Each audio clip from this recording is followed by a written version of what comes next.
Hi guys! So nandito tayo sa Sea Aquarium sa Singapore. Ang daming tao, pero grabe, sobrang ganda. Tingnan niyo yan, no? Nung bata ako, di pa kami nakakapunta sa mga ganito eh. Even sa Manila Ocean Park. Galing, ganda-ganda. Look! Worth it. Parang yung ticket dito eh, makukuha nyo naman sa Klook. Parang nasa mga 1,000 plus. 1,500 or ano, parang ganun. Sulit na sulit guys, tingnan nyo. Nanay ko oh. Nung bata yan, di pa yan nakapunta. Ngayon lang. Lahat kami ngayon lang. Ganda. Ang ganda, guys.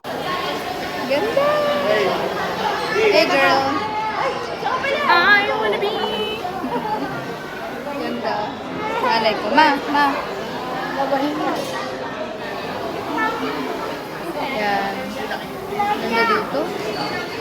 Nakaka-refresh. Ang lamig pa. Tapos ang daming mga isda. Nakita ko yung ulam namin.